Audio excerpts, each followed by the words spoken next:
everything is new and everything is a discovery. So it was really trying to find those beautiful moments of like, how does she do things? Like, she wouldn't just pick up a coffee cup like this, you know, she would, you know, probably, you know, do one of, probably turn it over on her head. You know what I mean? Wear it as a hat first, which I'm not going to do right now. Even Lilu's hair color was important to her character.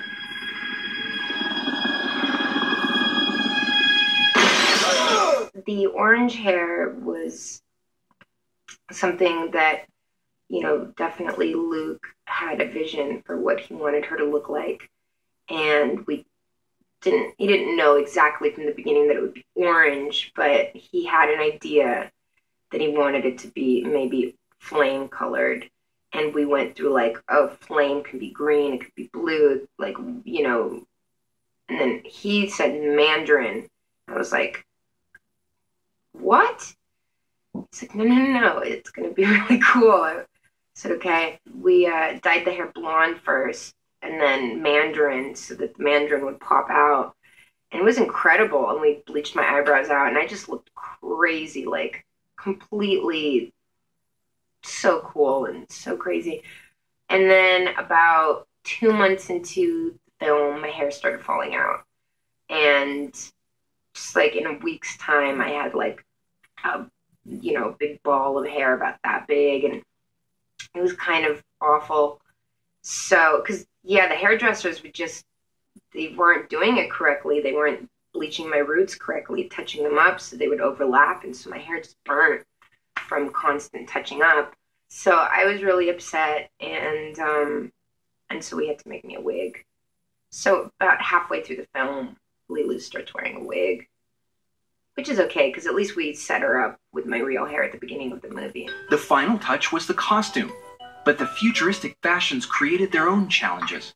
That orange piece was like the weirdest thing. It took so much to get that to work, because every time I would bend down, the plastic would come out, so it had to be like sewn onto me every morning so that it would lay flat. Oh God, it was a nightmare.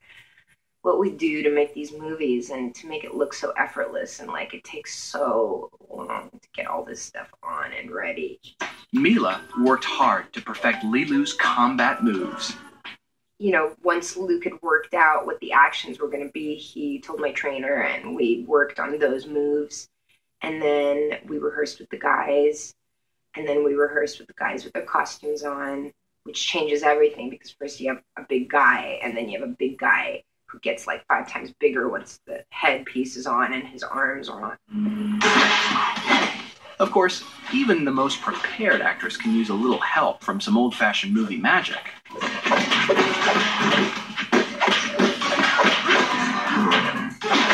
At that point, I'd only just started doing martial arts, so I couldn't kick really high.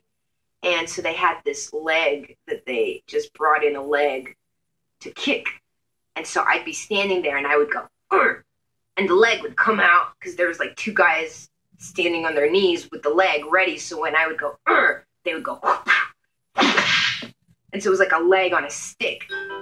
But even all of her hard work didn't prepare Milla for the thrill of working alongside an actor like Bruce Willis.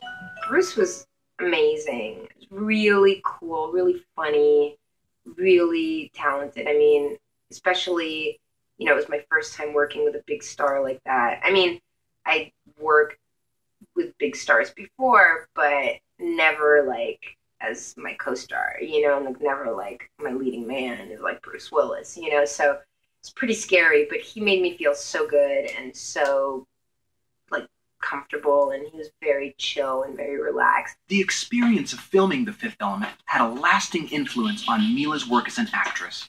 Well, you know, I kind of think that my career as an actor before The Fifth Element was kind of superfluous to the rest of my life. I mean, I think The Fifth Element was really the first movie that I did that I took seriously, number one.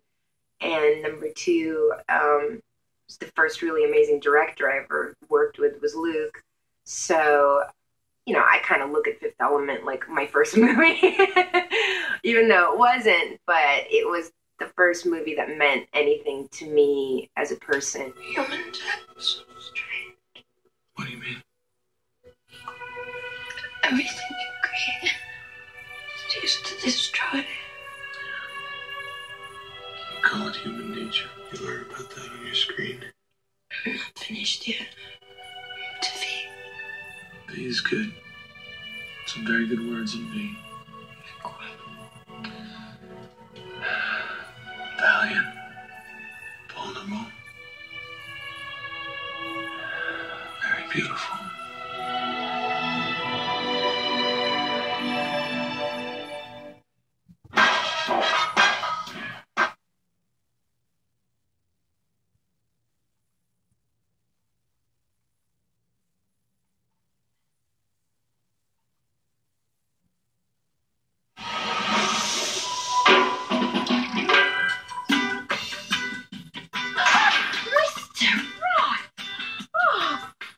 Call me Ruby. In what other role would an actor get to wear Gautier gowns, have his hair made to look like a unicorn, Unbelievable! perform a pop song, All night long, all night.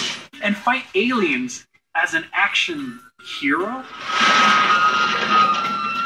But for Chris Tucker, the most surprising thing about The Fifth Element was simply showing up on set. We didn't know nothing about the movie, nothing about it. Even Bruce Willis didn't know till he got to London and he read the script.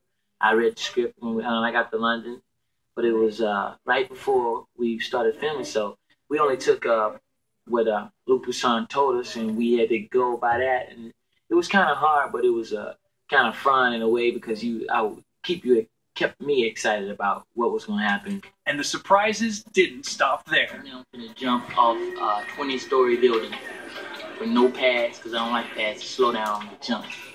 So, they do it.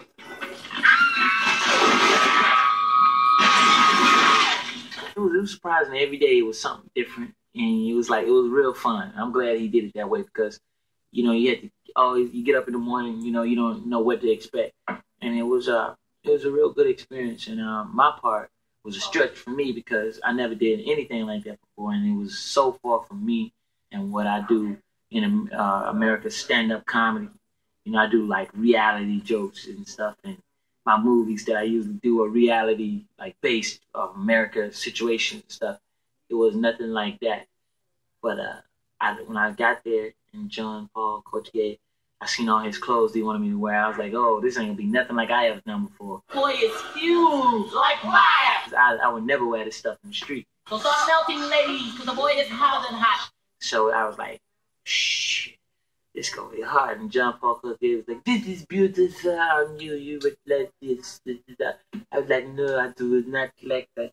But I started wearing this stuff, and I started getting into the character, and the costume helped me create that character a lot. So I thank Jean Paul Gaultier for that.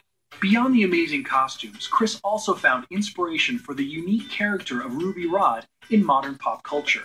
Well, I took a little bit from a lot of different people. I took something from Michael Jackson, something from Prince, and I sort of mixed them together and made that character. I have a recording of a talented voice.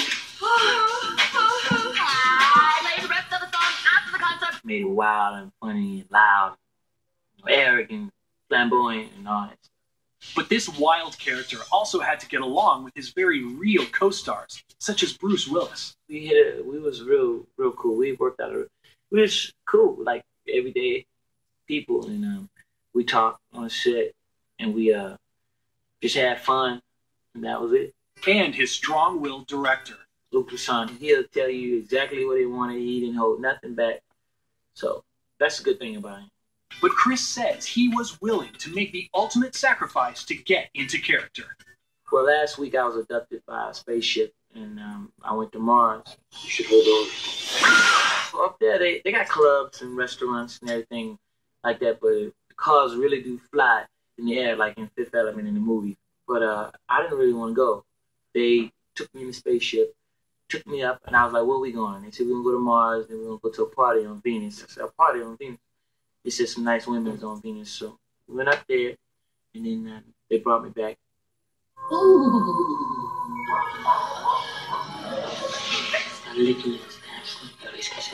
to if you're right.